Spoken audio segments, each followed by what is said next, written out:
My mentor handed me a coffee-stained spiral notebook on my last morning of training and told me he was sorry he had not started writing things down sooner. He said the notebook had about 40 pages of useful information and that I should read it cover to cover before my first solo shift, which started in 3 days. He told me most of it would seem stupid. He said to follow it anyway. He said the part about the radio frequency on Tuesday nights was the most important part and that I should not improvise with it. Then he shook my hand, walked to his truck, and drove out of the parking lot of the ranger station for the last time before his retirement. And I stood there in the early September air, holding a notebook that smelled like coffee and something else I could not identify, and I told myself I had it under control. His name was Walter Henning. He was 63 years old. He had been a forest ranger in the eastern Adirondacks for 31 years, the last 17 of them assigned to a remote section of the High Peaks region that the New York State Department of Environmental Conservation calls Sector 7, which is a stretch of about 40,000 acres of state land that sits between two larger and more famous wilderness areas, and which receives almost no tourist traffic because the trails are poorly maintained and the access roads are seasonal. Walter had been the only ranger assigned to Sector 7 for the entire 17 years. He had requested the assignment. He had renewed the request every time it came up for review. He had, according to my supervisor, declined 3 promotions in order to stay in Sector 7, as including one that would have made him a regional director. I am 31 years old. I have a degree in environmental science from SUNY Plattsburgh. I worked for 6 years as a seasonal ranger in various parts of the state before I got the permanent assignment to replace Walter, which was the first permanent ranger position I had ever been offered, and which I had accepted without hesitation because permanent positions in the DEC are difficult to come by, and I had a fiancée, Sarah, and a dog, and a mortgage on a small house in Shroon Lake that I had bought the previous spring on the assumption that I would eventually get a permanent position somewhere in the region. The Sector 7 assignment was perfect for me. The ranger station was a 40-minute drive from my house. The pay was good. The work was, by all accounts, quiet. The previous ranger had stayed for 17 years and was retiring on his own terms. Comment where you are watching from and what time it is for you right now. I am asking because I want to know how many of you are awake and what you are doing awake, and whether any of you have ever been handed a notebook by a person who knew more than they were saying. The notebook was, as Walter had said, about 40 pages. The handwriting was small and slanted and easy to read. The first 20 pages were practical.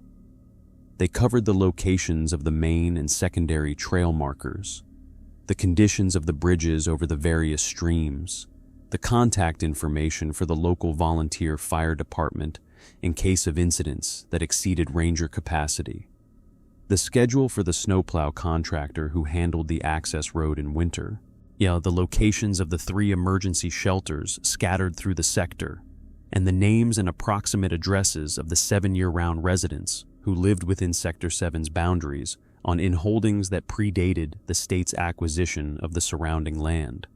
The first 20 pages were the kind of practical handover document that any thorough person would leave for their replacement, and I read them carefully and made notes in the margins and felt, by the end of them, that I had been given a useful gift. The last 20 pages were different. The last 20 pages were a list of rules. Walter had not labeled them as rules. He had labeled them as things to know that are not in the manual. There were 23 items, and they ranged in length from a single sentence to almost a full page. The handwriting was the same, but the items had been added at different times in different inks over what appeared to be many years. Some of the items had dates next to them. The earliest dated item was from October 2009. The most recent was from August of this year, 6 weeks before Walter's retirement. I am going to give you the items that mattered, in the order I learned why they mattered. I am going to give you the first 3 now, because the first 3 are the ones I tested in my first month, and the first 3 are the ones that brought me to the conversation I had with the woman who lived on the southernmost in Holding, the conversation that should have made me quit, but did not. The first item said, the radio in the ranger station is set to channel 11 by default. Channel 11 is the standard DEC frequency for this region. Do not change the frequency on Tuesday nights between 9 p.m. and 1 a.m. Channel 11 carries an additional broadcast during those hours that overrides the standard frequency. Listen to the broadcast. Do not respond to the broadcast. Do not record the broadcast. The broadcast will end at 1 a.m. and the frequency will return to normal. If you are not in the station during those hours on a Tuesday, the broadcast will still occur. Do not return to the station to listen if you are out on patrol. Do not skip the broadcast if you are in the station. The broadcast is for you to hear, not for you to interact with. The second item said, the third drawer of the desk in the back office contains a stack of incident reports going back to 1998. The reports are unfiled. They will look incomplete. They are not. Do not file them with regional headquarters. Do not photocopy them. Do not show them to anyone. They are for the ranger of Sector 7 only. Read them in order from oldest to newest. Read no more than 3 per week. Do not read them at night. The reports describe what has happened in this sector. They will help you understand the patterns. They are also the reason I am retiring and not transferring. I cannot read any more of them. The third item said, the cabin at the end of the access road, past mile marker 14, the one that is not on any official map, is occupied by a woman named Eleanor Crane. She is approximately 90 years old. She has lived there since before the state acquired the surrounding land. Her cabin is on a 10-acre in-holding that the state has been trying to buy from her for 40 years.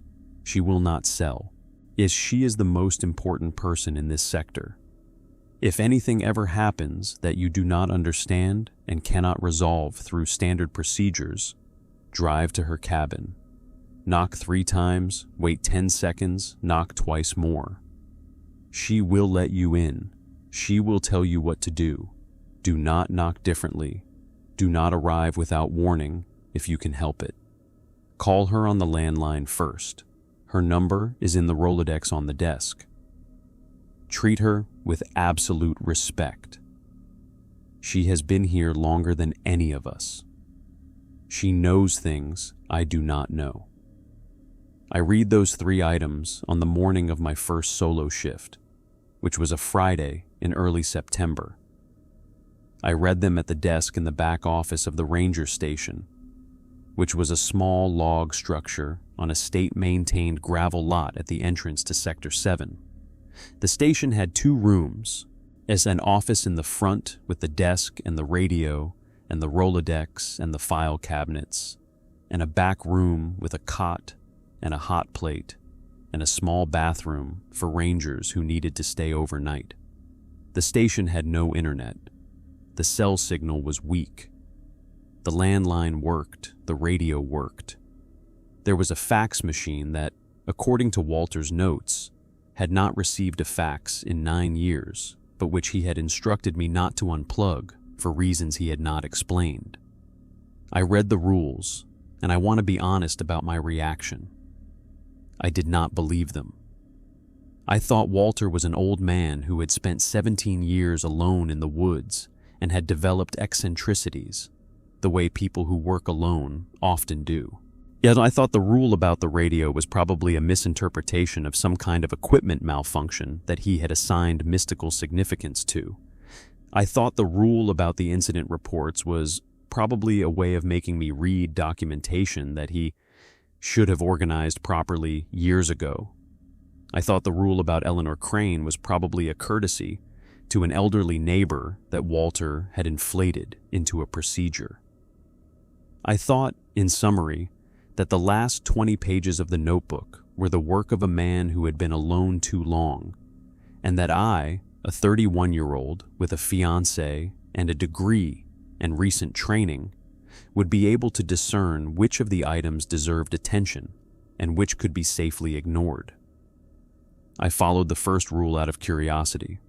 I was at the station the following Tuesday night, doing paperwork at the desk, with the radio on at low volume in the background. At 8:58 p.m., I turned the volume up. At 9 p.m., the standard DEC chatter on Channel 11, which had been a steady stream of routine traffic between rangers and dispatchers in other sectors, cut out. There was about 3 seconds of silence. Then a voice began speaking. The voice was a woman's voice. The voice spoke in English. The voice was reading what sounded like a list. The list consisted of names, dates, and locations, in that order. The voice would say a name, then a date, then a location, then pause for about 2 seconds, then move to the next entry. The voice was calm and measured, and the cadence was the cadence of a person reading from a printed document. I want to give you an example of the kind of entries the voice was reading, because the entries are part of what made the broadcast strange, but I am not going to give you any of the actual entries because I have decided in the months since that I do not want any of the names from the broadcast attached to anything I publish, because I do not know who is listening, and I do not want to draw attention to those names. The format of the entries was, in general, this: a first and last name, then a date in the format month, day, year, then a location described in coordinates or by reference to a landmark in Sector 7. The voice read the entries for the full 4 hours. I counted, in the first hour, approximately 240 entries. The voice did not pause for breath in any noticeable way. The voice did not cough. The voice did not stumble over any of the names.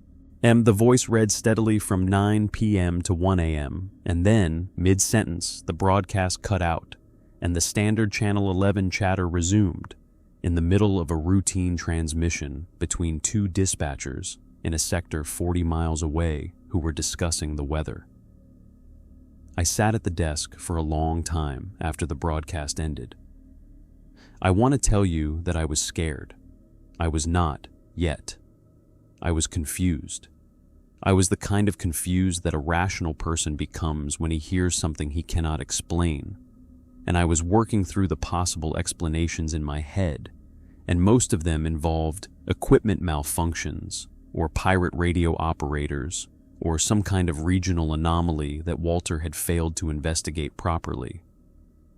I had not yet considered the possibility that the broadcast was real, and that the names and dates and locations were referring to real events that had happened in Sector 7, and that Walter had not investigated the broadcast because investigating it would have required him to confront something he had spent 17 years trying not to confront.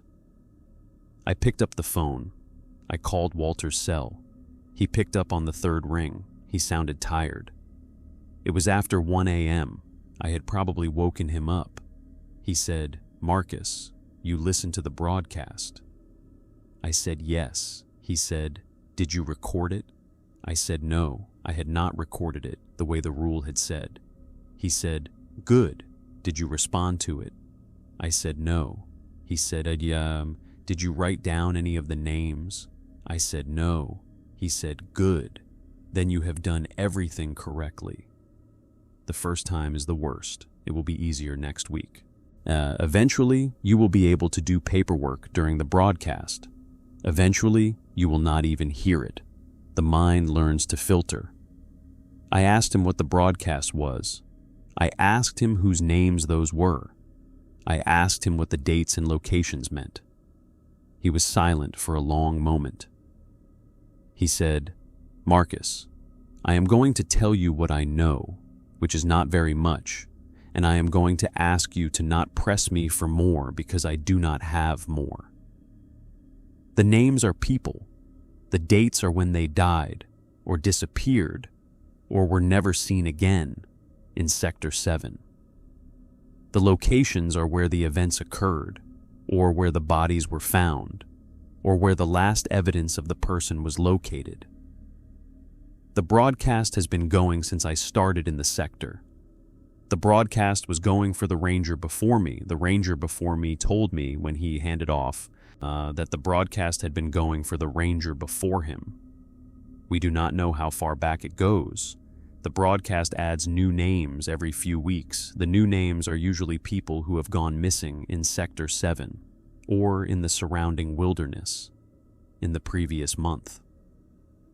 The broadcast knows about the disappearances before the ranger station does. The broadcast knew about a hiker who disappeared from the South Trail in 2014, 3 days before the hiker's family reported him missing. The broadcast knew about a hunter who died of a heart attack near Beaver Pond in 2019, the same night it happened, before anyone found him.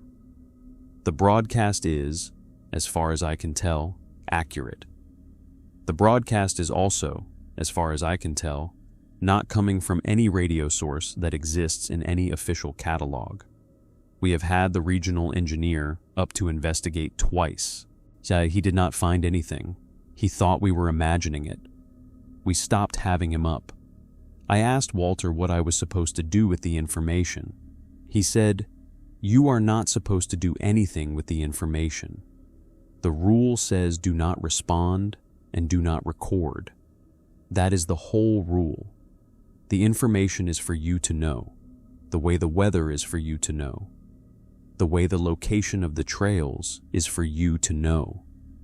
You do not act on it. You do not investigate. You do not call families. You do not file reports. You listen to the broadcast on Tuesday nights. You do not engage with it, and you go on with your work. That is the procedure. I am sorry that the procedure does not include any of the things you would expect it to include, like contacting authorities or trying to prevent the disappearances. We have tried those things, and they do not work. The broadcast does not respond to interference. The disappearances continue. The only thing the broadcast does is tell us in advance who is going to disappear so that we can be prepared to respond when the search calls come in. That is the value of the broadcast to us. It is, in a strange way, a tool. A tool we did not ask for, a tool we cannot turn off, a tool that hurts to use. But a tool. I sat at the desk and I held the phone and I tried to think. I asked him about the names that had been read tonight. I asked him whether the broadcast had named anyone whose disappearance had not yet occurred. He said, "Probably. I do not know. I no longer compare. I stopped comparing about 10 years ago. The comparing was making me unwell. Eleanor Crane keeps a record. If you want to know whether a name from tonight's broadcast is a name that has not yet appeared in the official record, you can ask her. She has been keeping the records for longer than any of us have been alive. She compares. She will tell you, but Marcus, I want to caution you. Knowing in advance does not allow you to prevent. We have tried. The names on the broadcast become disappearances regardless of what we do. The broadcast is descriptive, not prescriptive. The broadcast describes what is going to happen. It does not cause it, and we cannot stop it. Trying to stop it has its own consequences, which I will let Eleanor explain to you if you ever decide to ask her about them. I would advise you not to ask. I did not ask for 17 years. I am happier for not knowing. He paused.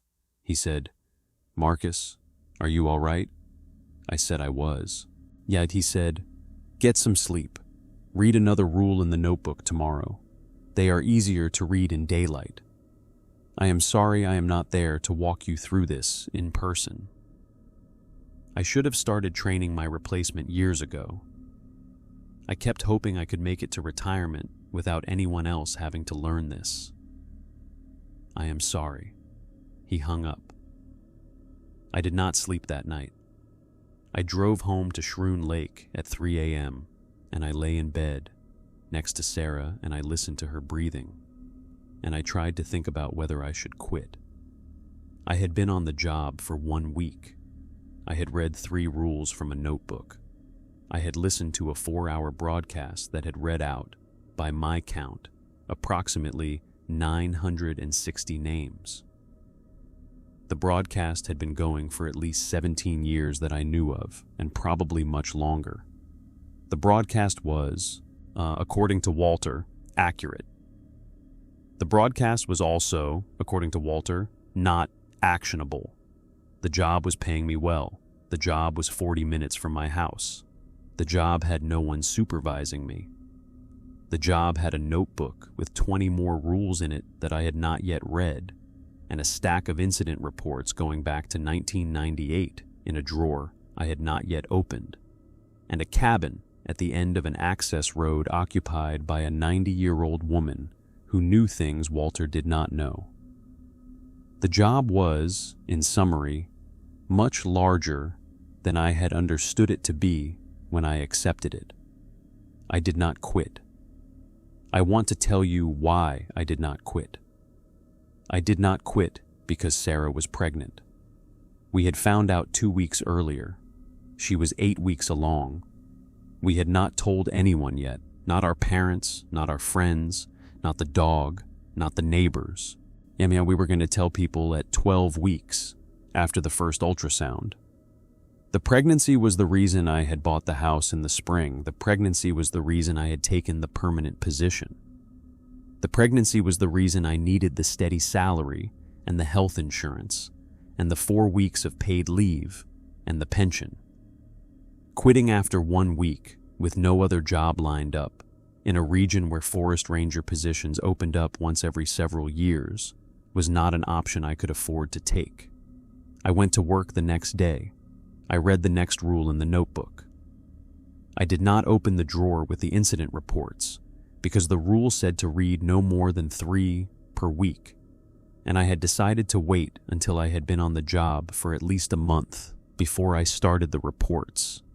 I worked through the first week and the second week, and in the third week, and I followed the rules I had read, and I did not contact Eleanor Crane, and I did not investigate the broadcast further, and I tried, in the way Walter had described, to filter.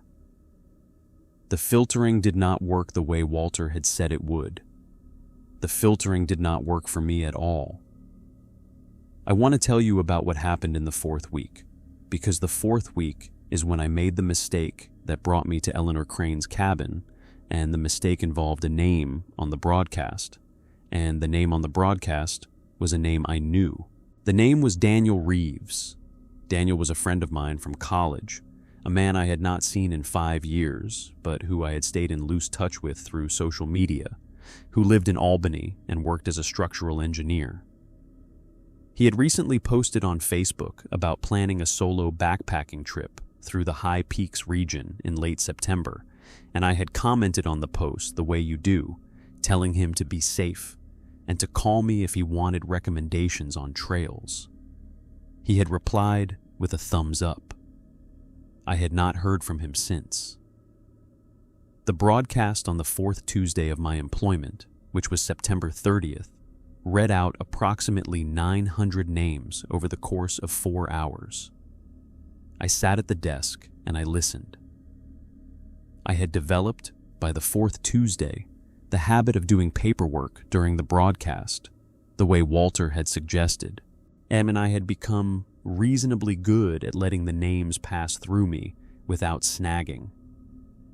I was filling out the weekly trail condition report when I heard the voice say, "Daniel Reeves," in the same calm cadence as every other name. The voice said the name, then a date, October 4th of the current year, then a location, which I recognized as a coordinate near the false summit of one of the smaller peaks in Sector 7, a peak that was not a popular hiking destination, but which was sometimes visited by people who were trying to avoid the crowds on the more famous peaks nearby. I sat at the desk with the trail condition report half completed in front of me, and I tried to keep filling it out, and I could not. I tried to apply the filtering Walter had described, and I could not. The voice continued reading other names. Yet the voice was already 3 names past Daniel by the time I had processed that I had heard his name. I sat there for the rest of the broadcast, and I did not write down a single thing on the report, and I did not hear any of the other names that were read, because the only thing in my head was Daniel Reeves and October 4th, and a coordinate I had memorized without meaning to. The broadcast ended at 1 a.m. The standard channel chatter resumed. I sat at the desk for a long time. October 4th was 4 days away. I picked up the phone and I called Daniel. He did not answer. I left a voicemail. I told him to call me back as soon as he could, that I had a question about his hiking plans, that it was not an emergency, but I needed to talk to him before he went out. I sent him a text message saying the same thing. I sent him a Facebook message saying the same thing. I went home at 3 a.m. and I lay in bed next to Sarah, and I tried to think about what to do. The rule said, do not respond to the broadcast. The rule said, do not record the broadcast. The rule said, do not interact with the broadcast. The rule did not say, explicitly, that I could not contact a person whose name was on the broadcast through means that had nothing to do with the broadcast itself.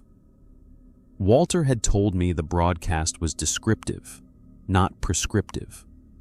Walter had told me trying to prevent the named events did not work. Walter had not told me what happened when you tried, only that the trying had its own consequences, and that he had advised me not to ask Eleanor Crane about those consequences. I decided, lying in bed at 4 a.m.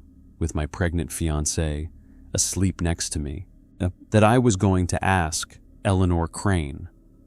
I called the landline at the ranger station from my cell at 7 a.m., and I left a message for myself as a kind of accountability device, saying that I was going to drive out to Eleanor's cabin that morning at 10. I called Walter at 7:30. He did not pick up. I left a voicemail telling him I was going to visit Eleanor, that I had a specific reason, that I would call him afterward to debrief. I drove to the station at 8, did the morning paperwork, called Eleanor's landline at 9:45 from the Rolodex number, told her I would be at her cabin in 15 minutes if that was acceptable, and listened to her say, in a voice that was steady and unsurprised, that she had been expecting my call, and that she would put on coffee, and that I should knock the way Walter had taught me. The drive to Eleanor's cabin took 22 minutes. The access road past mile marker 14 was a gravel 2-track that was not maintained by the state, because the state did not officially recognize that the road existed, because the road led only to Eleanor's in holding, and the state had no obligation to maintain access to private property.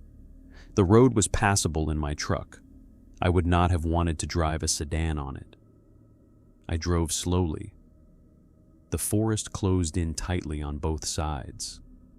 The road ended in a small clearing, maybe a quarter acre, with a single-story log cabin in the center and a vegetable garden behind it, and a woodpile under a tarp on the east side, and a satellite dish mounted on the roof. The cabin had 2 windows facing the road. The windows had curtains. The curtains were drawn. I parked. I walked to the door. I knocked 3 times, waited 10 seconds, knocked twice more. The door opened. Eleanor Crane was a small woman, maybe 5'1", with white hair pulled back in a long braid that reached almost to her waist. She was wearing wool pants and a flannel shirt and leather boots. Her eyes were sharp and pale blue. She looked at me for a long moment. She said, "You are Marcus. Come in. Coffee is on the table." The interior of the cabin was a single room with a small wood stove in one corner, a bed against the far wall, a kitchen counter with a sink and a propane stove against another wall, and a table with 2 chairs in the middle. The table had 2 mugs of coffee on it. There were no decorations. There were no photographs. There were 3 bookshelves lining the walls, and the bookshelves were full of 3-ring binders, hundreds of them, with handwritten labels on the spines. The labels were dates. The earliest date I could see was 1947. The most recent was the current month of the current year. Eleanor sat in one of the chairs. She gestured to the other. I sat. She slid a mug of coffee toward me. She said, "You have come about a name on the broadcast. The broadcast last night named someone you know. You are here because you want to know whether you can prevent the event the broadcast described." I said yes. She said, "Walter told you not to ask me this question. Walter told you he had not asked it himself for 17 years. Walter is a wise man. I am going to tell you the answer anyway, because you are going to learn it whether I tell you or not, and because I would prefer that you learn it from me than from your own attempt." She drank from her coffee. She set the mug down. She said, "The broadcast is not a list of predictions. The broadcast is a list of agreements. Each name on the broadcast is a person who will, on the date specified, at the location specified, enter into a particular kind of contact with the thing that lives in this sector. The contact is what the broadcast describes. The contact is what makes them a name on the broadcast. They are not on the broadcast because they are going to die. They are on the broadcast because the contact has already been arranged. The contact is the disappearance, or the death, or whatever the official record will eventually call it. The contact is, in some sense, the thing the person came to this sector to find. Even if they do not know they came to find it, people do not stumble into Sector 7 by accident. The thing that lives here calls people. Most people do not hear the call. Some people hear it and do not respond. A small number of people hear it and come. And the broadcast records their arrival in advance. The broadcast is the thing's way of telling us, the people who live here permanently, who is coming. The broadcast is a courtesy. The broadcast allows us to be prepared.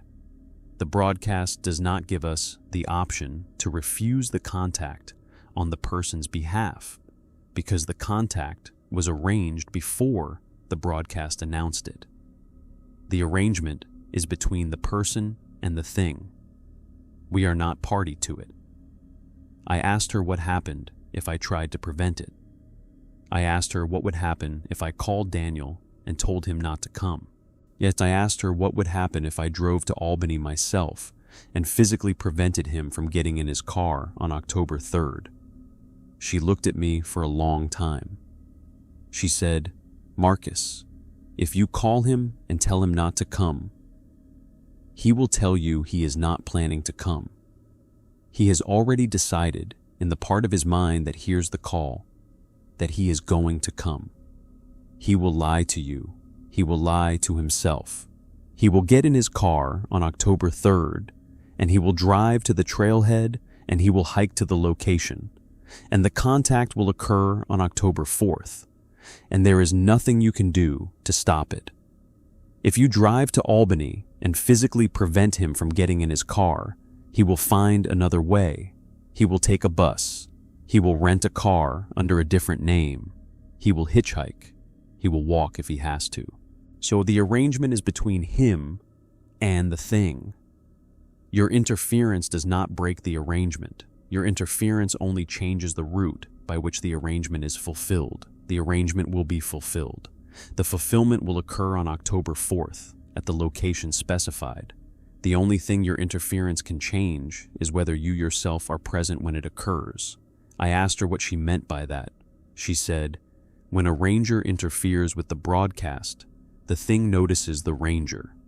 The thing has not, in my 83 years of living in this sector, ever harmed a ranger directly. The rangers are protected by an arrangement that predates me, the terms of which I do not fully understand. The thing will not harm you. The thing will, however, ensure that you are present when the contact occurs. The thing will arrange, if through whatever means it has, for you to be at the location at the moment of contact. You will witness the contact. You will see what happens to your friend. You will not be able to intervene. You will be present, and you will see, and you will carry what you have seen for the rest of your life. Walter has seen 4 contacts. He has told me about 3 of them. The 4th one was, I think, the reason he is retiring. He has not been able to talk about the 4th one. I do not press him. I sat at the table, and I held my coffee, and I tried to absorb what she was saying. I asked her what would happen if I did nothing. I asked her what would happen if I followed the rule, did not interfere, let Daniel come, and stayed at the station on October 4th, doing my normal work. She said then on October 4th, between approximately 10 a.m. and 4 p.m., depending on his hiking pace, your friend will reach the location. The contact will occur. He will not return from the hike. His family will report him missing, probably on October 5th or 6th, when he fails to make a scheduled phone call. A search will be organized. You will be involved in the search in your capacity as the ranger for the sector. The search will not find him. The search will, in approximately 3 to 6 weeks, be scaled down. The search will, in approximately 1 year, be officially closed.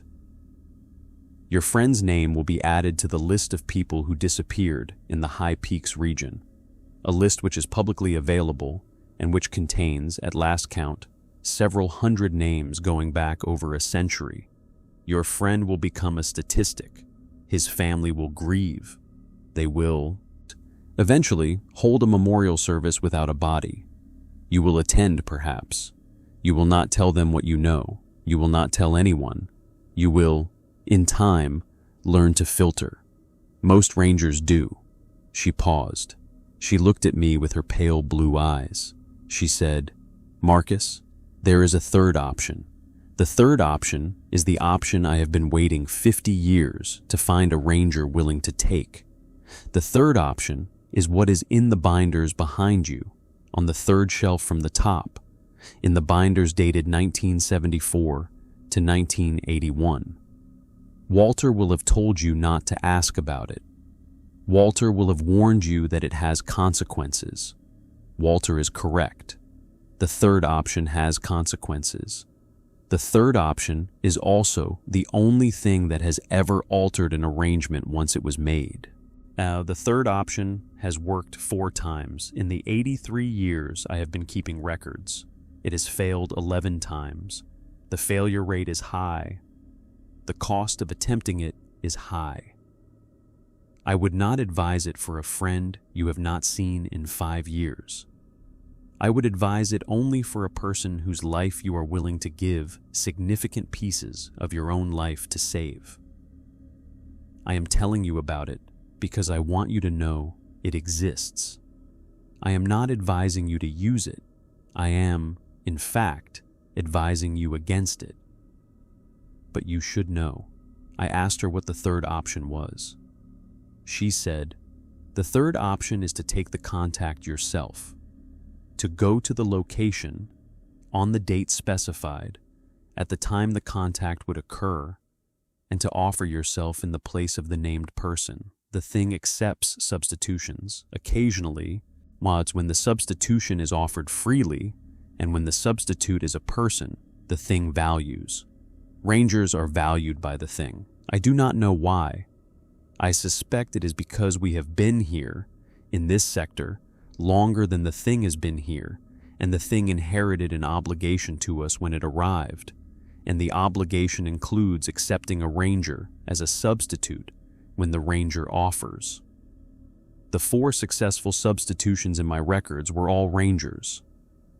The 11 failures were ordinary people, family members of the named, who tried to substitute and were refused.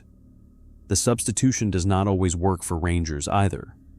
Of the 4 successful substitutions in my records, 2 of the rangers survived the contact and continued working in the sector. They were never the same. They lived shorter lives, and in the sense that they died younger than they would have. They both died of natural causes within 15 years of the substitution. The other 2 rangers who substituted did not survive the contact. They became names on the broadcast. Their substitutions were recorded as their own arrangements, with new dates and new locations, on the broadcasts immediately following the contacts they had attempted to prevent. She looked at her coffee. She said, "The success rate for ranger substitutions is 50%. The success rate for civilian substitutions is 0%. I am telling you this so that you understand the math. I am not telling you what to do. The decision is yours. If you decide to substitute, I will help you prepare. I have helped 4 rangers prepare. I am the only person living who knows the procedure." The procedure is in one of those binders. The binder is labeled 1974, which is when the procedure was first written down. The procedure has been refined 3 times since then, based on what we learned from each substitution. The procedure is as good as I can make it. It is still not very good. It is not a procedure that produces reliable outcomes.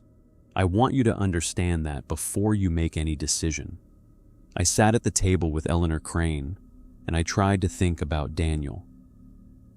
Daniel and I had been close in college, but we had drifted, the way people do, after graduation. He had moved to Albany. I had moved through a series of seasonal positions across the state. We had met for beers maybe 4 times in the years since. He had come to my engagement party 2 years earlier. He had brought a date I had not met, a woman named Jennifer, or Jessica, I could not remember which, who had worked at the same engineering firm as him. He had been a groomsman at the wedding of a mutual friend in 2022. He had introduced me to my fiancée, Sarah, technically, at a party in 2019, although he had not been the one to push us together. Daniel was not, by any reasonable standard, my closest friend. He was a person I knew. He was a person I liked. He was not a person I would have died for, in the abstract, if you had asked me at any point before October 1st of this year. I asked Eleanor what the procedure involved. She said, "I can tell you the procedure now, or I can tell you the procedure if you decide to attempt it. If I tell you now, the knowledge will sit with you, and you may make a decision in the next 4 days that is influenced by the specifics. If I tell you only if you decide to attempt it, you will be making the decision based on the math I have already given you. I would advise the second approach. I would advise you to make your decision based on whether you are willing to risk a 50% chance of dying in order to attempt to save your friend, without knowing the details of how the attempt would be made. The details will not change the math. The details will only give you something to obsess over in the 4 days you have." I told her I needed to think. She said, "That is the right answer. Take the 4 days. Use them. Talk to Sarah if you trust her. Most rangers have not had anyone to talk to. You are fortunate to have someone. Tell her enough that she can advise you. Do not tell her so much that she insists on coming with you. The procedure does not work if anyone other than the substituting ranger is present. The thing will not accept a witness. I asked her how she knew so much about all of this. She looked at me. She said, "Marcus, I am 91 years old. I was born in this cabin in 1934. My grandfather built this cabin in 1908. My family has lived on this land for 4 generations. The thing was here when my grandfather arrived. The arrangement between my family and the thing predates the arrangement between the Rangers and the thing. The state did not exist as the entity that owns the surrounding land until 1934, the year I was born, which is also the year my father reached an agreement with the first state-employed ranger in this region, an agreement that has been honored by every ranger since. I am the keeper of that agreement. Yes, I am the last of my family. I have no children. When I die, the cabin will revert to the state because the inholding agreement my grandfather signed in 1908 included a reversion clause that triggers on the death of the last direct descendant. I am the last direct descendant. The cabin will revert. The state will demolish it, probably, because the state has wanted this inholding for 40 years and will not want to maintain a cabin that has no road access except through state land. The binders will be lost. The records will end. The arrangement will end. The thing will continue. There will be no one to coordinate with the Rangers. The new Rangers will not know about the broadcast or the substitution procedure or the patterns that have been documented in the binders. Yet the new Rangers will be alone with the thing in a way that no Ranger has been alone with the thing in 117 years. She paused. She looked at me again with her pale blue eyes. She said, "Marcus, I am telling you all of this because I need to ask you a favor. The favor is unrelated to your friend Daniel. The favor is about the binders. I would like you to take the binders. I would like you to be the next keeper of the records after I die. I do not know how long I have. I am 91. I am in good health. I could live another 5 years or another 5 months. I do not know. I have been waiting for the right ranger to ask. Walter was not the right ranger. Walter was a good ranger, but he was unable to read the records. He read the first binder, the one for 1947 to 1955, and he stopped. He told me he could not continue. I did not press him. I have been waiting for a ranger who could continue. I think you might be that ranger. I am not sure. I am asking. The asking is also a kind of test. If you say yes, I will start training you. If you say no, I will continue waiting, and I will hope another ranger comes before I die. And I will hope that the records do not end with me. The asking is unrelated to the substitution procedure. You can say yes to the records and no to the substitution. You can say yes to both. You can say no to both. The two questions are independent. She drank her coffee. She said, "Take the 4 days. Decide about your friend. Then come back and tell me your decision. And tell me your decision about the records as well. I will be here. I am almost always here. Call before you come. Knock the way you knocked today." That's it. The procedure is the same. I drove back to the station. I drove the 22 miles slowly. I did not call Walter. I did not call Sarah. I did not call Daniel. I sat in my truck in the station parking lot for almost an hour. I tried to think. I was 31 years old. I had a fiancée who was 8 weeks pregnant. I had a job I had been on for 4 weeks. I had a friend from college I had not seen in 5 years whose name had been read out on a radio broadcast from a frequency that did not officially exist, and who was, according to a 91-year-old woman, who had spent her entire life in a cabin on an inholding in the middle of 40,000 acres of wilderness, going to disappear in 3 days. On a peak I knew the coordinates of. At a time I could probably calculate within a window of 6 hours and I had been given a 50% chance of saving him. The 50% chance required me to die in his place, half the time. The other half of the time required me to come back, changed in ways that would shorten my life. I had been given a binder library to inherit from a woman who would not live forever, the inheritance of which would make me responsible for keeping records of disappearances I could not prevent for the rest of my own working life. I went into the station. I went to the back office. I opened the third drawer of the desk. I pulled out the stack of incident reports Walter had warned me not to read more than 3 of per week. I pulled out the entire stack. I sat at the desk. I read all of them. There were 73 reports. They covered 26 years. They described, in clinical language, the disappearances and deaths and unexplained events that had occurred in Sector 7 between 1998 and the previous month. The earliest report was about a hunter who had vanished from a tree stand near the same coordinates the broadcast had given for Daniel.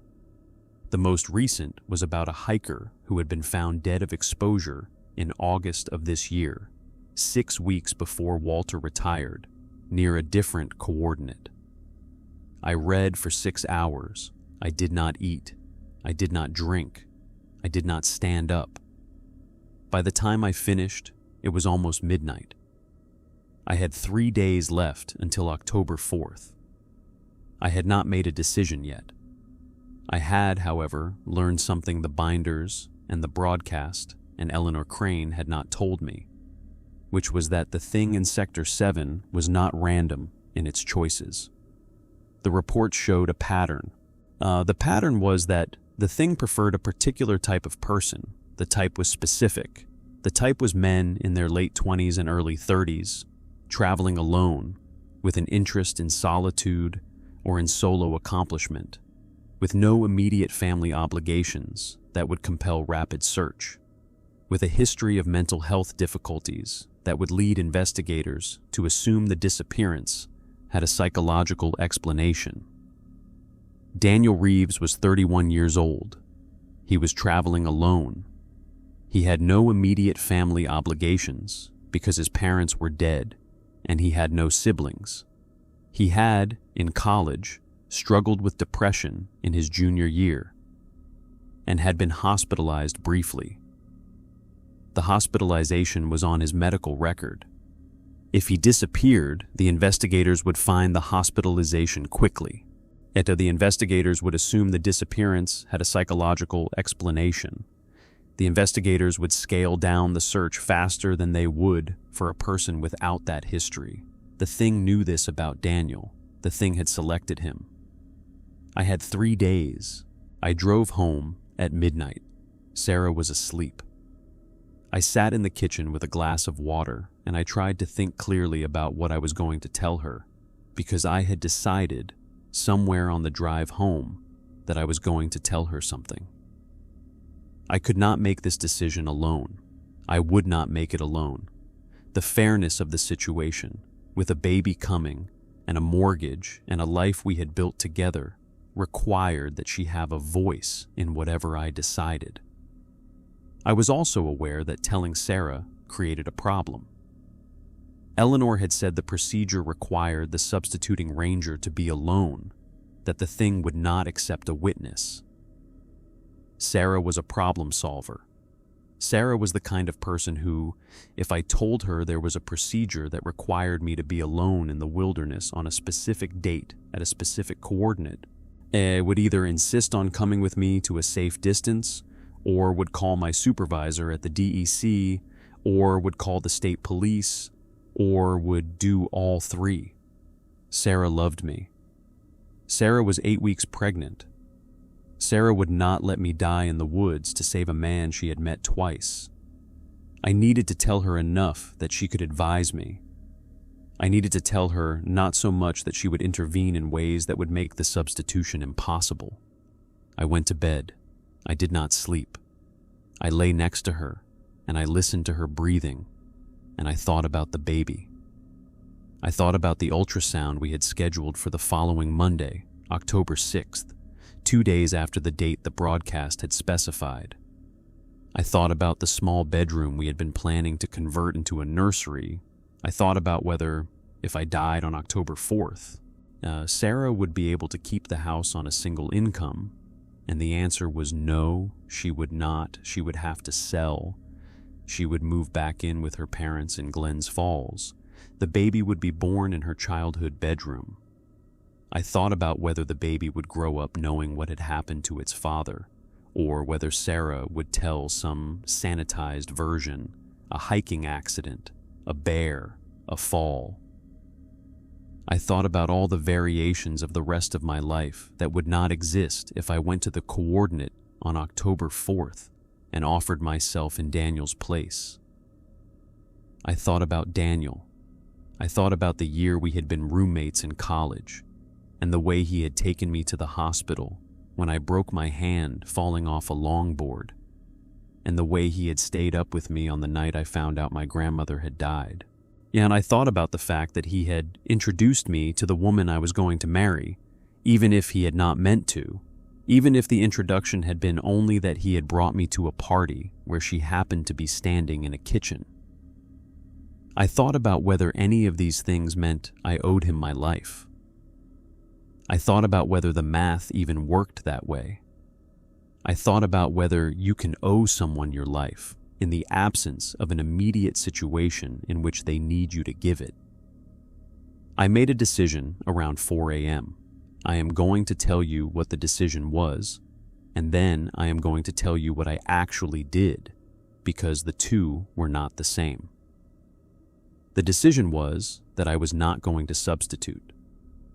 The decision was that I was going to call Daniel one more time, leave a message asking him to please call me back, and to tell him I had heard he was planning a hike in my sector, and I wanted to talk through the conditions with him, and then I was going to do nothing else. I was going to follow Walter's advice. I was going to follow the rule. I was going to let the contact occur. I was going to participate in the search the way the ranger was supposed to. I was going to attend the eventual memorial service. I was going to carry the knowledge for the rest of my life. I was going to keep my job and marry Sarah and raise the baby and accept that I was a person who had the option to save a friend's life and had chosen not to because the math did not work in my favor. The decision was a coward's decision. I want to be honest about that. I had spent 6 hours reading incident reports about people who had disappeared in Sector 7, and I had identified the pattern that explained why Daniel had been selected, and I had decided that knowing the pattern was not enough to make me act on it. The decision was rational. The decision was also, I knew even as I was making it, the decision of a man who was going to think about Daniel every day for the rest of his life, and who was going to know every time he thought about Daniel that he had been told in advance and had been given a procedure and had not used it. I told Sarah in the morning. I told her about the broadcast. I told her about Eleanor. I told her about Daniel. I did not tell her about the substitution procedure. I told her I had heard about Daniel's hike from a different ranger who had heard from a friend in Albany, and in that I was concerned because the route Daniel was planning included some difficult terrain in my sector, and I wanted to reach him before he went out. Sarah was reasonable about it. She told me to keep trying his phone. She told me to call his work and ask if anyone there could pass on a message. She told me to call his sister, although I had told her his parents were dead, and I did not have a sister's contact information, which was a small lie because he did not have a sister. His parents had died when he was 19 and he had been an only child. And the lie was the kind of lie you tell when you are trying to prevent someone from asking too many follow-up questions. She did not ask too many follow-up questions. She kissed me. She told me to be careful at work. She left for her own job, and which was as a physical therapist at a clinic in Pottersville, and she would be at the clinic from 9 to 5 all day. And she would not, I knew, have time to call my supervisor, or to look into the broadcast, or to do any of the things she might have done if I had told her the whole truth. I had bought myself the 4 days. I had bought myself the 4 days by telling her enough to advise me and not enough to act. I drove to the station. I called Daniel. He did not pick up. I left a third voicemail. I sent a third text. I sent a third Facebook message. I called his work, a structural engineering firm called Ferris Sayer Klein in Albany, and I asked the receptionist to leave a message with Daniel Reeves to call Marcus Hartwell as soon as possible. And the receptionist told me Daniel was on vacation through October 8th and asked if it was an emergency, and I told her it was not, and she said she would put the message in his inbox for when he returned. I tried his cell again at lunch. I tried again at 3. I tried again at 6. The calls all went to voicemail. The texts and messages were not returned. By 7 p.m. on October 1st, Daniel had not responded to any of the 11 attempts I had made to reach him in the previous 36 hours, and the date on the broadcast was 3 days away. I called Eleanor Crane that evening. I told her I had been unable to reach Daniel. I told her I had decided not to substitute. I told her I was going to follow the rule, let the contact occur, participate in the search. She was silent for a long moment. She said, "Marcus, I am not going to try to change your decision. I am going to ask you only one question. And the question is, on October 4th, where are you planning to be?" I told her I would be at the station, doing my normal shift, available to respond to calls. She said, "I am going to ask you to consider being somewhere else. The thing has noticed you. The thing knows you have been told. The thing has, in my records, on 3 occasions in the past, ensured that a ranger who knew about an arrangement and who declined to substitute was nevertheless present at the location when the contact occurred. The thing did this through ordinary mechanisms, a radio call about a hiker in distress that turned out to be at the same coordinate, a search request from a hunting party that needed a ranger to lead them to a location that happened to be near the contact site, a vehicle breakdown that left the ranger stranded near a trailhead that led to the location. The thing arranges for the ranger to be present. The thing wants the ranger to witness. I do not know why. I have a theory. The theory is that the witnessing is part of the contact, that the thing somehow uses the witness as an additional component of whatever it does to the named person, that the contact requires both the named person and an unwilling ranger in proximity. I cannot prove this theory. I have only 3 data points. I am telling you because, if you are at the station on October 4th, I think the thing will arrange for you to be at the location anyway. I think you will end up there, whether you choose to or not. I think the only way to avoid being at the location is to be somewhere far enough away that no plausible mechanism could get you there in time. I think you should consider going to Albany on October 4th, or Buffalo, or anywhere outside the region. Take Sarah, make a weekend of it, get out of the sector entirely. The thing's reach has limits. The thing has not, in any of my records, ever ensured the presence of a ranger who was outside the High Peaks region. The geography matters. Distance helps. I told her I would think about it. She said, "Marcus, I will tell you one more thing. The third option, the substitution. I told you yesterday the success rate was 50% for rangers and 0% for civilians. I want to revise that. Now, I want to tell you something I did not tell you yesterday, because I did not want to influence your decision before you had thought about it. The 50% success rate is for rangers who attempted the substitution at full strength, with full preparation, with the procedure as I would teach it. The successful substitutions in my records all involved rangers who had been on the job for at least 7 years. The failed substitutions involved rangers who had been on the job for 2 years or less. The failure rate correlates with experience. The rangers who failed were not killed because the procedure failed. The rangers who failed were killed because they were not yet experienced enough in this sector to do what the procedure required. The procedure requires a ranger who knows the terrain, who knows the sector's patterns, who has been present in the sector long enough to be recognized by the thing as a permanent presence. You have been on the job for 4 weeks. The thing does not yet recognize you as permanent. If you attempted the substitution, you would not have a 50% chance. You would have, by my honest estimate, a 5% chance, possibly less. I am telling you this now because I would feel responsible if I had let you believe the math was better than it is. The math is bad. The math has always been bad. The math is worse for you than it would be for Walter, even now, even retired. Walter has a 50% chance, theoretically. You have 5. I am sorry. I should have told you yesterday. I was, I think, hoping you would say yes. I have been waiting 50 years. I let my hope influence my honesty. I am correcting that now.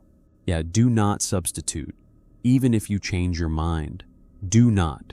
The math is not survivable for you. I sat at the station desk and I held the phone and I thought about what she was saying. I asked her if there was any way to improve the odds. I asked her if there was any procedure I could follow in the next 3 days that would make the thing recognize me as permanent. She said, "There is one. It is the procedure I have used for 83 years to keep my own arrangement with the thing. The procedure is to make a public commitment to the sector that cannot be revoked. For me, the procedure was the inholding. My grandfather signed an agreement with the thing in 1908 that bound my family to this land in perpetuity in exchange for the thing's permission to live here. As the agreement was renewed by my father in 1934 when the state acquired the surrounding land. The agreement will end when I die because the inholding will revert to the state. The agreement has protected my family for 4 generations. The agreement is the reason the thing has never harmed me, even though I have lived alone in this cabin for 30 years and have done many things over those 30 years that should have made the thing notice me unfavorably. The agreement is binding because the inholding is binding. The thing recognizes legal commitments, oddly enough. The thing recognizes contracts. The thing has a relationship with paperwork. I do not understand why. It has been true since 1908. She paused. She said, "For a ranger, the equivalent procedure would be a permanent assignment to the sector, a formal, recorded, paperwork-driven commitment to be the ranger of Sector 7 for the rest of your career, with no possibility of transfer. The DEC has a form for this. It is called a Permanent Geographic Assignment Request. It is rarely used because most rangers want the option to transfer. Walter filled it out in his 5th year. I have a copy of his, which he gave me for my records. The form, once approved by the regional director, is irrevocable. It binds you to the sector until retirement or death. It cannot be undone by promotion, by marriage, by family circumstances, by any of the things that normally allow rangers to relocate. The form is the closest thing to my family's inholding agreement that the modern DEC offers. If you were to fill out the form today and have it expedited through the regional office and have it approved before October 4th, you would be, in the thing's eyes, permanent. Your odds of substitution would, by my estimate, rise to something closer to 30%. Still not good, but better than 5. I asked her how I would expedite a form like that. She said, "Walter still has friends in the regional office. Walter could call the regional director directly. Walter could vouch for you. The director respects Walter. The director would expedite a form on Walter's recommendation. You would need Walter to make the call today or tomorrow. The form would need to be filed by Friday morning at the latest. Approval could come the same day if pushed. I do not know if Walter would make the call. Walter's view may be that 30% is still not enough to justify the request. Walter may think the right thing for you to do is to not substitute and to leave the region for the weekend, the way I have suggested. Walter may be right. I am offering you the option because you should have it. I am not advising you to take it. She hung up. I sat at the station desk and I tried to think. The math had changed. The math had been bad before and was still bad. But the math had a path to becoming somewhat less bad if I was willing to accept a permanent geographic assignment that would prevent me from ever transferring out of Sector 7. The assignment would mean Sarah and I could never move. The assignment would mean the baby would grow up in the same area, with the same schools, with the same horizons.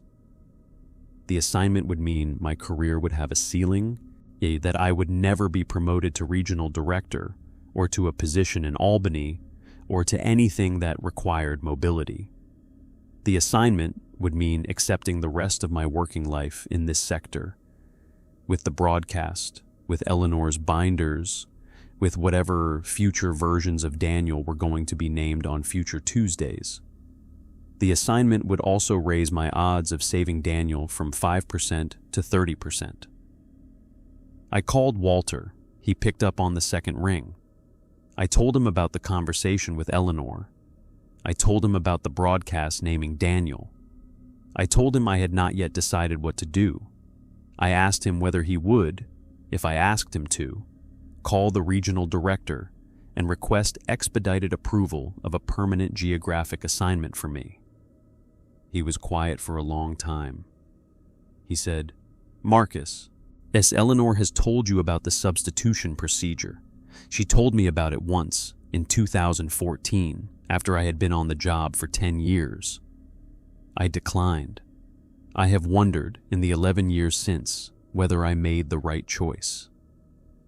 The person whose name I would have been substituting for was a young woman from Saratoga Springs.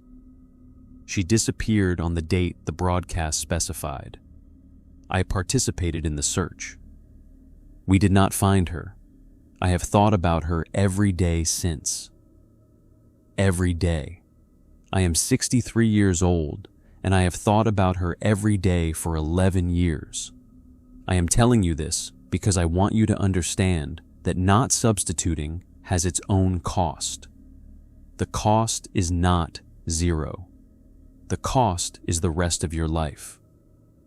Eleanor will have told you the cost of substituting. Eleanor will not have told you the cost of not substituting because Eleanor has never been a ranger and has never had to make that choice. I am telling you, the cost is significant. I am not telling you to substitute. I am telling you to make the decision with both costs in your mind. He paused. He said, "I will make the call. If you decide to do this, I will make the call to the regional director tomorrow morning at 8 when his office opens. I will tell him you are an exceptional candidate who has demonstrated immediate commitment to the sector and who has expressed a desire for a permanent assignment. I will tell him I personally vouch for you. He will believe me. He will expedite the form. The approval will be in your file by Friday afternoon. You will be permanent. You will have the option to substitute on Saturday with somewhat better odds than you have now. And then you will also have committed yourself to this sector for the rest of your career. The commitment is real. It is not theoretical.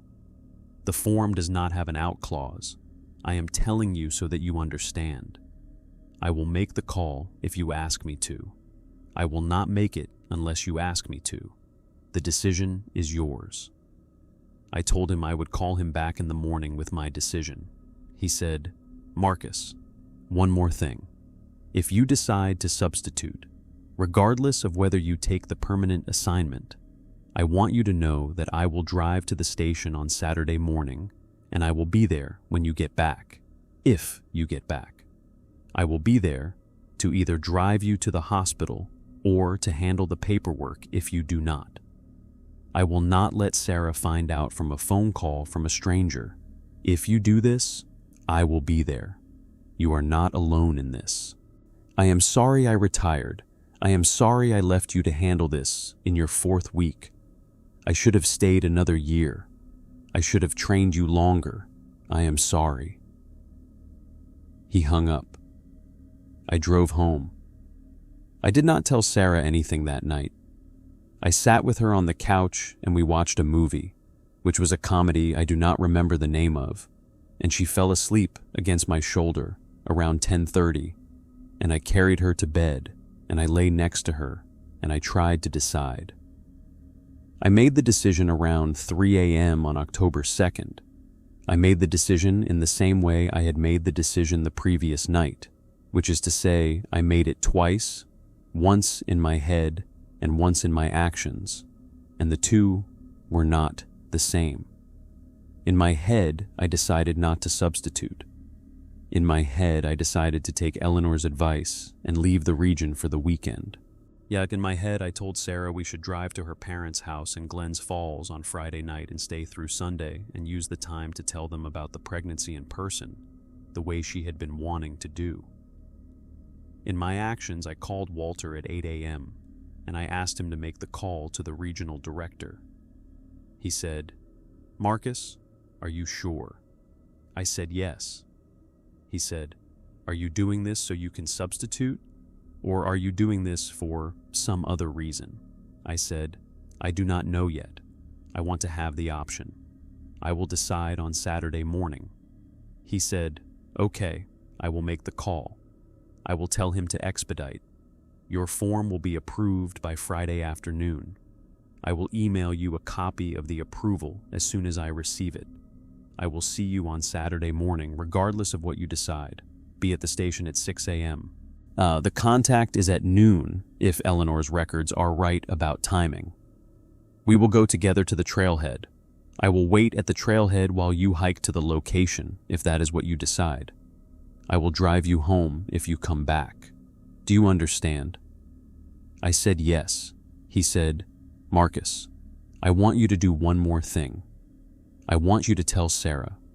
I want you to tell her everything. I want you to give her the chance to ask you not to do this."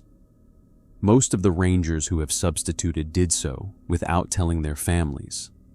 I think that was wrong. I think the families had a right to know. I am asking you, as a friend, to tell Sarah. If she asks you not to do it, I want you to consider her request seriously. She is the one who would raise your child alone. She has standing in this. I am asking you to honor that standing. I told him I would think about it. He said, "Do not think about it. Tell her tonight. Promise me." I promised him. I hung up. I went to work. Walter sent me an email at 1 p.m. saying he had spoken with the regional director and that the expedited form was being prepared and would be in my file by Friday afternoon. He sent me another email at 4 p.m. saying the form had been signed by the director and was on its way to me. The PDF arrived in my email at 4:43 p.m.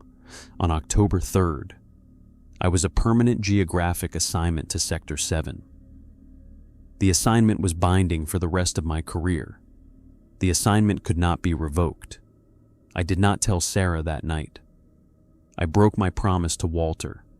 I sat with her at dinner, and I tried to bring it up 4 times, and I could not. She talked about the ultrasound on Monday. She talked about names she was thinking about for the baby. She talked about whether her parents would cry when we told them. I sat across from her, and I tried to find the words, and I could not, because the words were that I had filled out a form that bound us to this region forever, and that I was planning to drive to a trailhead at 6 a.m. on Saturday and hike to a coordinate where I would offer myself to a thing in the woods in exchange for a man she had met twice. with a 30% chance of returning. And there was no version of those words that I could say to her that would not destroy the evening and possibly the relationship. I did not say them. I went to bed. I slept badly. October 3rd was a Friday. I was at the station from 7 a.m. to 7 p.m. doing my normal shift. The day was uneventful. 3 calls came in, all routine, all handled by phone. I did not see anyone in person. The radio was on at low volume. The standard channel chatter was normal. There was no broadcast because Friday was not Tuesday. The next broadcast would be on Tuesday, October 7th, 3 days after the contact date. I drove home at 7:30. Sarah had made dinner. We ate. She went to bed at 10. I stayed up. I sat at the kitchen table with my laptop open, and I wrote her a letter. The letter was 4 pages long. The letter explained everything. The letter told her about the broadcast and Eleanor and the substitution procedure and the permanent assignment form. The letter told her where I was going to be on Saturday morning and what I was planning to do. The letter told her that if she was reading the letter, it was because I had not come back, and that Walter would handle the immediate aftermath, and that she should call her parents and they would help her with the rest. The letter told her I was sorry. The letter told her I loved her and the baby. The letter told her I had not been able to tell her in person because I was a coward, and I was sorry for that too. I printed the letter. I put it in an envelope. I wrote her name on the front. I left the envelope on the kitchen table where she would see it when she came down for coffee on Saturday morning. I left a second envelope next to it with Walter's name on it, containing instructions for him to please bring the first envelope to her if I did not return, and to please make sure she received it before she heard about my disappearance from any official channel. I went upstairs. I lay next to Sarah. I did not sleep. At 4 a.m. I got up. I dressed in my ranger uniform. I packed a small backpack with water and food and a first aid kit and a compass and a paper map of the sector. I did not bring my radio. I did not bring my phone. I had decided, sometime in the night, that bringing communication devices would only make it more likely that Sarah or my supervisor would be able to interrupt the procedure once it began. I left both devices on the kitchen counter next to the envelopes. I drove to the station in the dark. Walter was already there. He was standing in the parking lot next to his truck. He nodded at me when I pulled in. He did not speak. We got into his truck. He drove to the trailhead. The drive took 35 minutes. Neither of us spoke the entire way. At the trailhead, he turned off the engine. He looked at me. He said, "Did you tell her?" I said no. He looked at me for a long time. He said, "I am disappointed, Marcus, but I am not going to lecture you. You have made the choices you have made. I will be here when you come back. If you do not come back, I will go to your house. I will give her the letter myself. If you wrote one. Did you write one?" I said yes. He said, "Then she will know. She will know from you, in your words. That is something. Go. The contact is at noon. You have 5 hours to hike to the coordinate." Eleanor said the procedure requires you to arrive at least an hour early and to perform the preparation. Did she give you the procedure? I said yes. Eleanor had come to the station the previous afternoon, at my request, and had walked me through the procedure in detail. The procedure was a series of physical actions, performed in a specific order, at the location, in the hour before the contact. The actions involved the offering of 3 objects from my person, the speaking of 3 sentences in a specific order, and the placing of my hands on the ground in a specific position. The procedure did not involve any words I had to memorize beyond the 3 sentences, all of which were short and in English. Eleanor had not asked me to repeat the procedure back to her. She had said she trusted me to remember it. She had said the procedure did not work if it was performed from a written reference. I had to know it. Walter said, "Then go. I will be here. If you are not back by 3 p.m., I will assume the contact occurred and I will drive to your house. Do you understand?" I said yes. I got out of the truck. I shouldered my backpack. I walked to the trailhead. I started up the trail, and the sun was just starting to come up over the eastern ridge. Do part 4 now and finish it off 2056. The hike took 4 hours.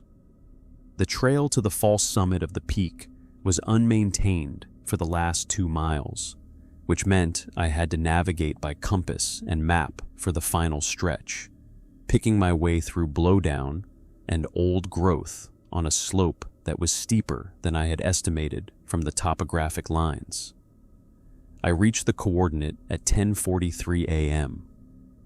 The location was a small clearing on the south face of the peak, maybe 40 feet across, with a single boulder roughly the size of a small car at the center, and a circle of older pines around the perimeter that did not match the younger forest I had hiked through to get there. The clearing felt deliberate. The clearing felt like something that had been there for a long time, longer than the surrounding forest, longer than any human use of the area. I sat against the boulder. I drank water. I ate a granola bar. I tried to slow my breathing. I had an hour and 17 minutes until the procedure was supposed to begin, which meant I had until 11 o'clock to second-guess my decision, and then I needed to commit. I used the time. I thought about Sarah. I thought about the baby. I thought about the letter on the kitchen table. I thought about Daniel, who was, presumably, somewhere on a different trail in the sector, hiking toward this same coordinate, unaware that I was already here, unaware of any of this. At 11 o'clock, I stood up.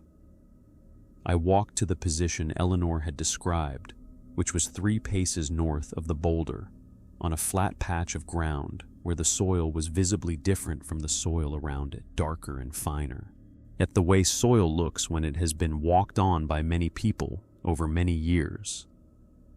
I knelt. I removed the 3 objects from my pockets. The first object was the badge from my ranger uniform, which Eleanor had told me to bring because it was a symbol of my role and my permanence in the sector. The second was a photograph of Sarah, which Eleanor had told me to bring because it was a symbol of what I was risking. The third was a small piece of paper on which I had written the name Daniel Reeves in my own handwriting, because Eleanor had told me the substitution required the name of the person I was substituting for, written by my hand, in a form I could surrender. I placed the 3 objects on the ground in front of me, in the order Eleanor had specified. I placed my hands on the ground, palms down, fingers spread, the way she had shown me. And I spoke the 3 sentences in the order she had taught me. I am not going to repeat the sentences here, because Eleanor had asked me not to share them with anyone who was not the next ranger of Sector 7. And because I have decided to honor her request, and because I do not want anyone else to ever attempt this procedure based on something I have published, I finished speaking. I waited. The clearing was silent. The pines around the perimeter did not move. There was no wind. I waited for what felt like a very long time. According to my watch, it was about 11:45 when something changed. The change was small.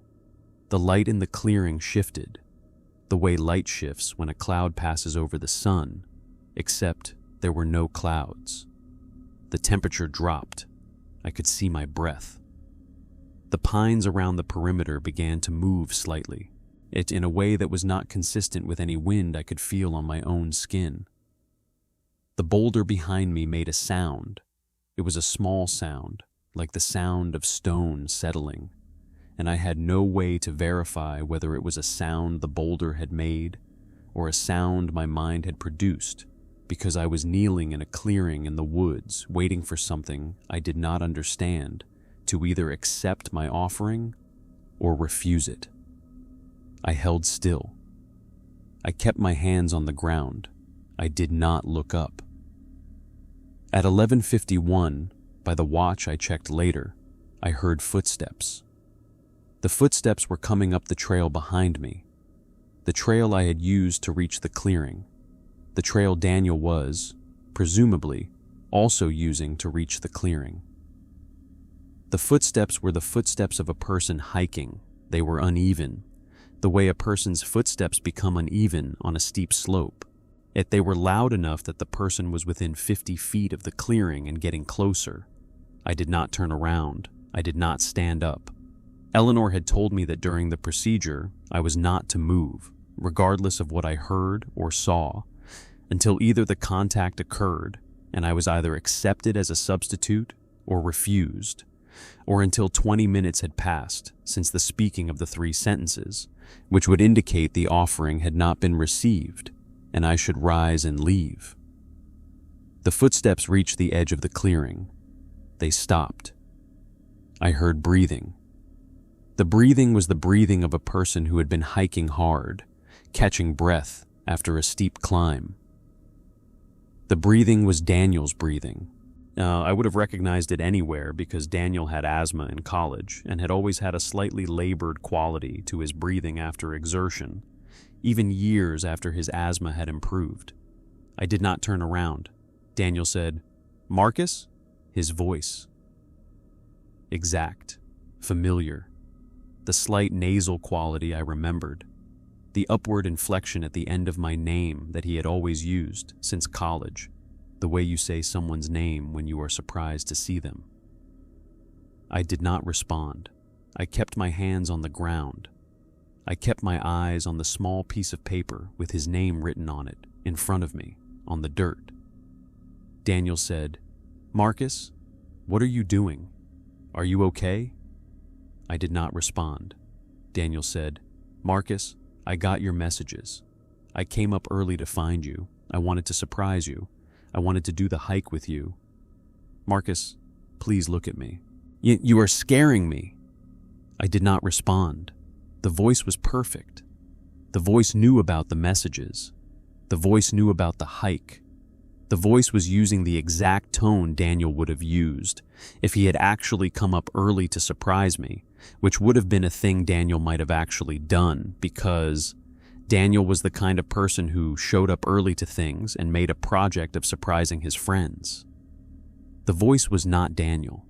The voice was the contact. The thing in the clearing was using Daniel's voice to test me, the way it had used the woman in the pickup truck's voice, and the version of me on the security footage at the bait shop, and the calls from Jessica on the phone at the gas station. The thing knew I was offering myself as a substitute.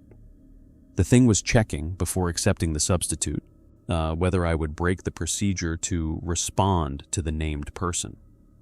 If I responded to the voice, I would be acknowledging the contact, and the contact would be redirected, and Daniel would no longer be the named person, but neither would I, because the procedure required silence and stillness, and breaking either would void the offering. I did not respond. I kept my hands on the ground. I closed my eyes. The voice continued. The voice spoke to me for what felt like 10 minutes, but was probably closer to 4. The voice told me about things from college I had not thought about in years. The voice told me about a road trip Daniel and I had taken to Vermont in 2014. The voice told me about a girl Daniel had dated junior year, whose name I had not remembered until that moment. The voice asked me why I was kneeling in the dirt. The voice asked me if I needed help. The voice asked me to please just look at it. The voice begged. I did not respond. I did not open my eyes. The voice changed.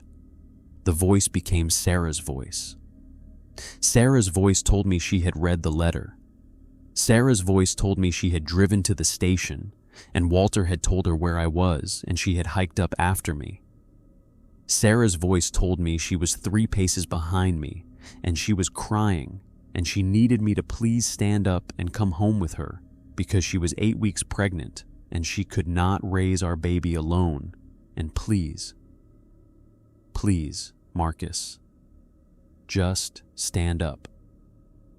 I did not respond. I kept my hands on the ground. I kept my eyes closed.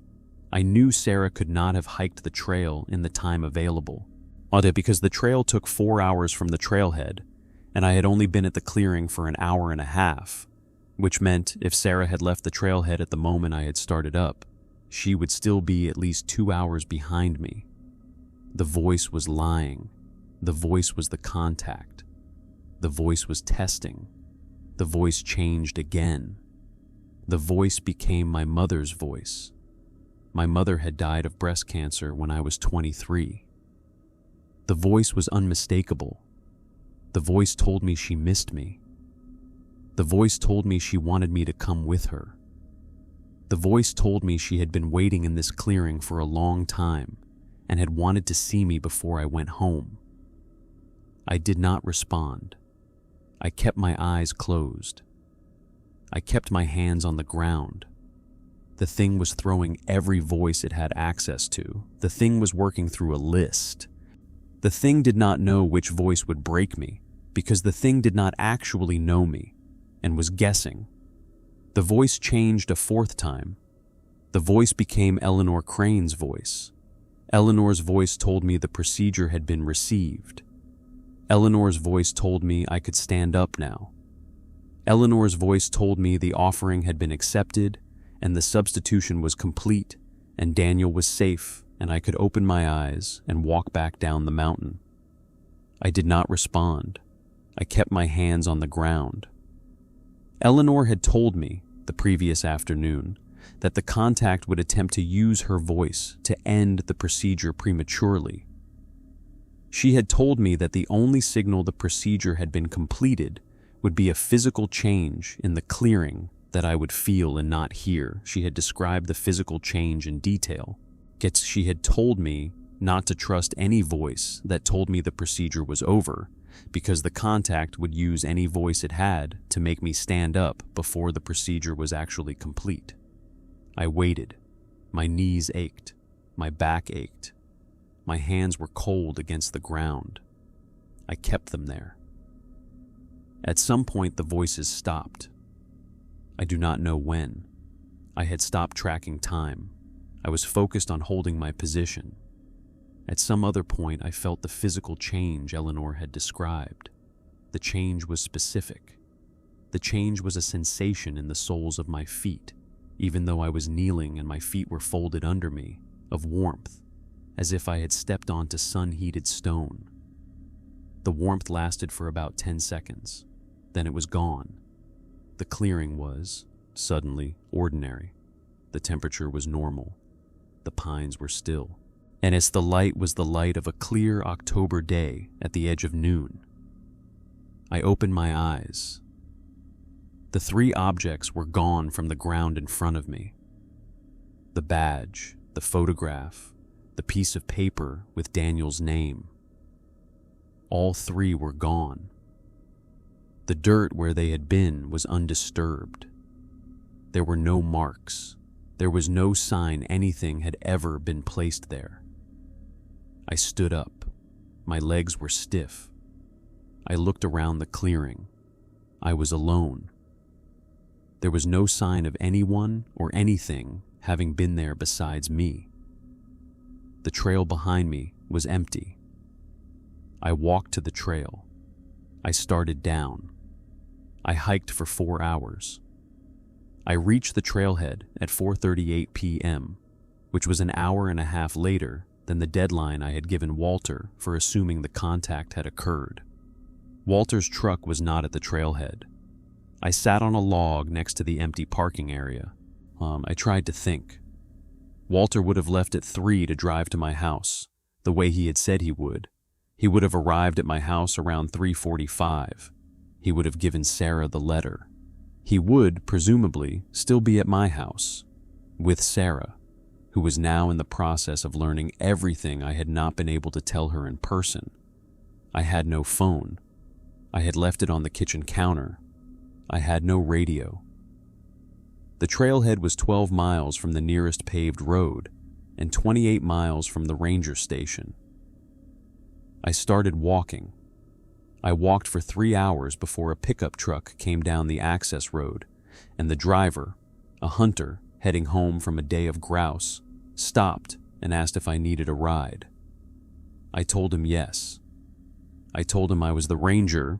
I told him my truck had broken down further up. He drove me to the station. He did not ask questions. I did not offer information. He dropped me off in the parking lot, and I thanked him, and he drove away, and I went into the station, and I called my house from the landline. Sarah answered on the first ring. She said, "Marcus." I said yes. She said, "Walter is here. He told me everything. The letter is in front of me. I have read it. I want you to come home now. I want you to come home, and I want you to never do anything like that again. Do you understand me?" I said yes. She said, "Walter is going to drive to the station and pick you up. He will be there in 40 minutes. Stay there. Do not move. Do you understand?" I said yes. She hung up. Walter arrived at the station 43 minutes later. He drove me home. We did not speak much in the truck. He told me, somewhere along the way, that Daniel Reeves had called my cell phone at 1:15 p.m. while Walter was at my house, and had left a message saying he had decided to cancel his hiking trip because something had come up at work, and that he was sorry he had missed my calls, and that he would call me back sometime in the next week to catch up. Walter had played the message for Sarah. Walter had told her this confirmed that the substitution had been accepted. Sarah had not understood immediately what the confirmation meant. Walter had explained. When we got to my house, Sarah was sitting at the kitchen table. The letter was in front of her. The 2 envelopes were in front of her. The envelope I had written for Walter was open. The envelope I had written for Sarah was open. Both letters had been read.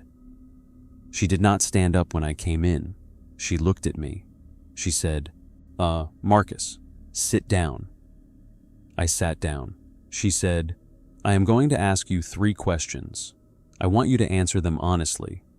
I said, "Okay." She said, "Are you safe now?" I said, "Yes." She said, "Is what happened today going to happen again?" I said, "Eleanor said the substitution was a one-time event. The thing accepts a substitute. The named person is removed from the broadcast, and the arrangement is closed. The thing does not, according to Eleanor's records, return to the substitute later. The substitute either dies during the contact or survives unchanged in any way the records can detect. I survived. I am, as far as I can tell, unchanged. The thing has, by Eleanor's understanding, no further claim on me." She said, "Did you take the permanent assignment so you could do this for Daniel?" I said yes. She was silent for a long time, and then she said, "Marcus, I want you to understand something. I am not angry that you tried to save your friend. I would have wanted you to save him if I had known. I am angry that you did not tell me. I am angry that you signed a permanent assignment form that binds us to this region for the rest of your career without telling me. I am angry that you wrote me a letter instead of having a conversation. I am angry that you let Walter, a man I have met twice, learn about my pregnancy before my own mother did. I am angry about the process. I am not angry about the outcome. The outcome is that you came home and Daniel is alive. The outcome is acceptable. The process was not. Do you understand the difference?" I said yes. She said, We are going to talk about this for a long time, probably for years. We are going to need help. I am going to find us a counselor.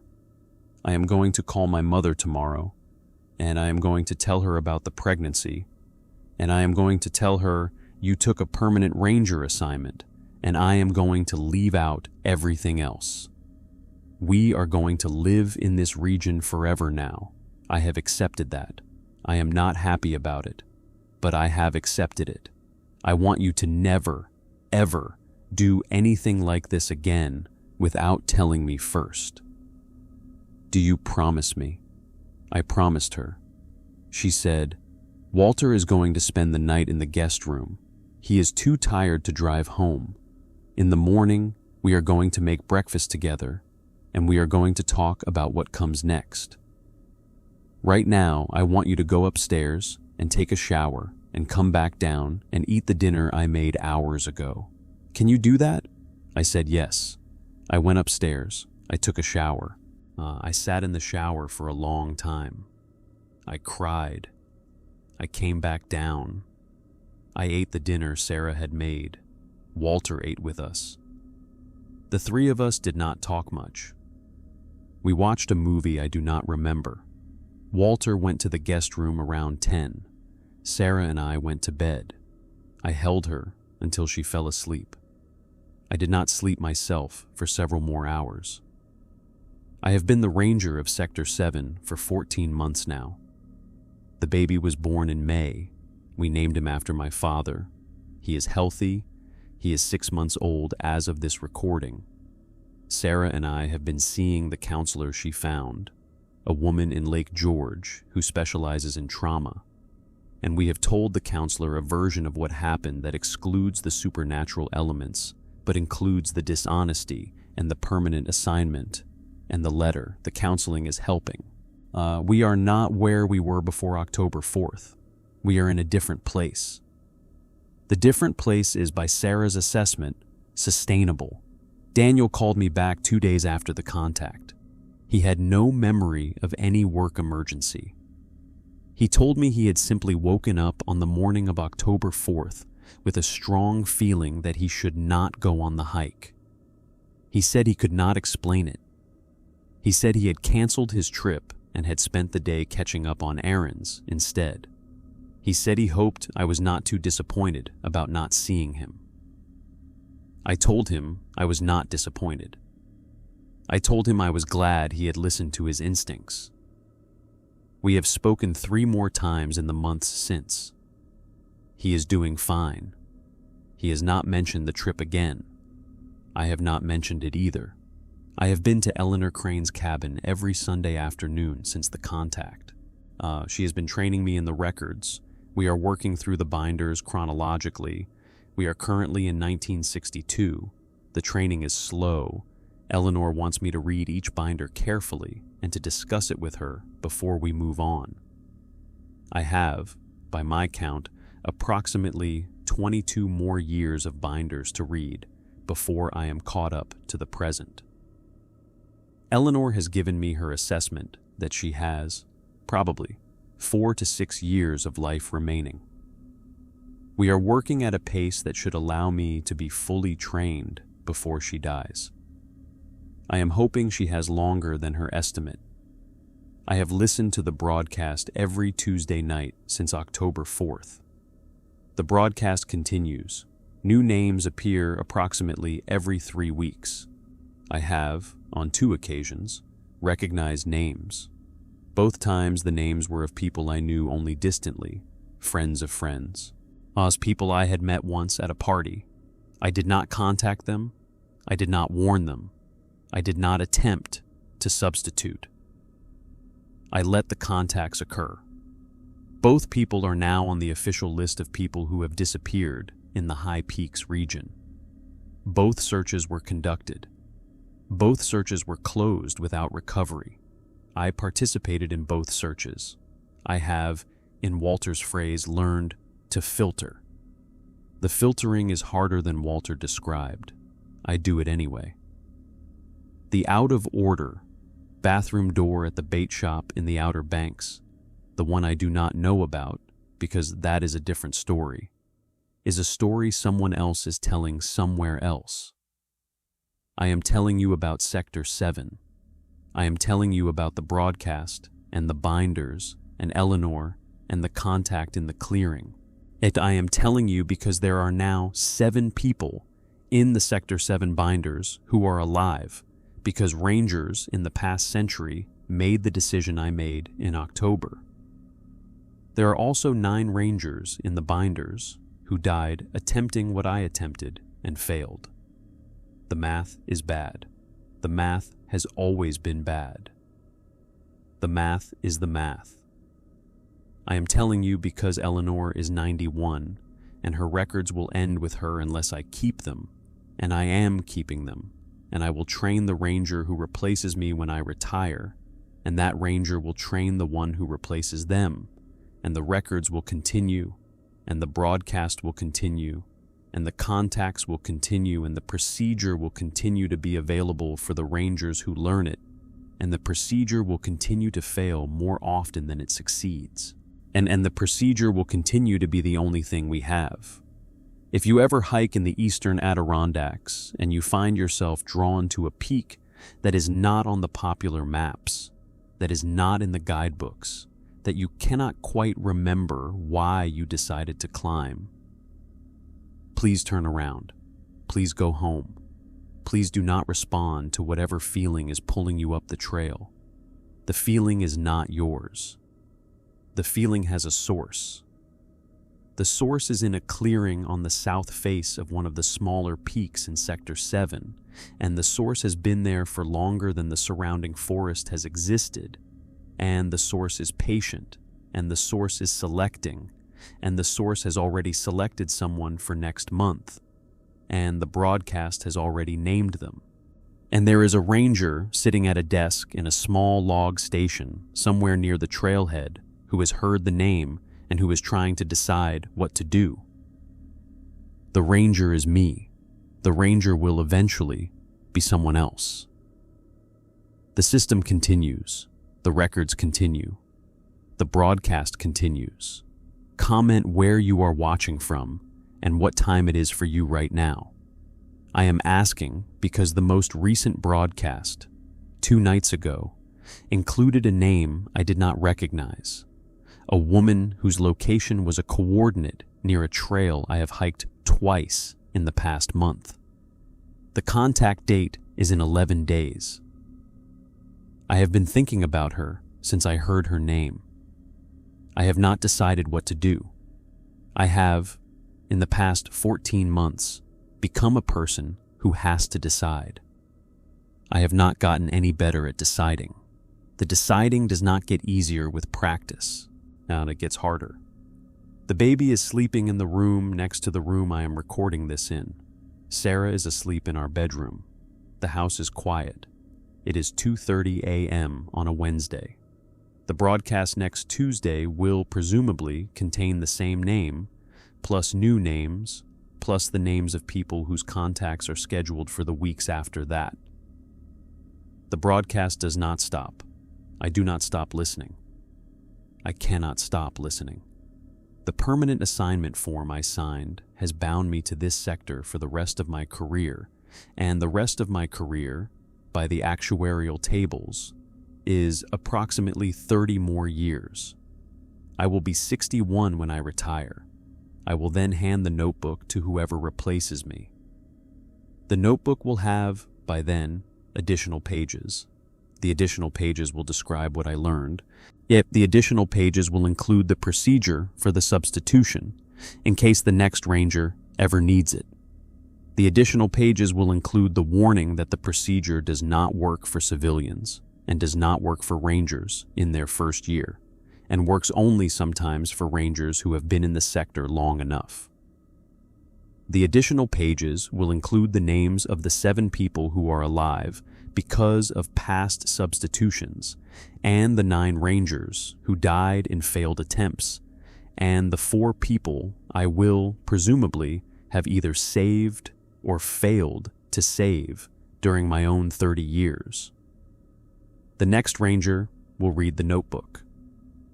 The next ranger will think the notebook is the work of an eccentric old man who spent too many years alone in the woods.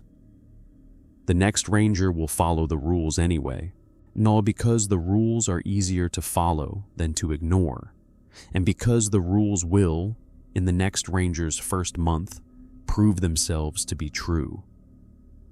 The cycle continues, the system continues, the broadcast continues, the records continue. Eleanor was right about the binders. The binders are a kind of inheritance. The inheritance is heavy. The inheritance is also necessary. I am carrying it now. I will carry it for 30 years. Then I will hand it on. That is the job.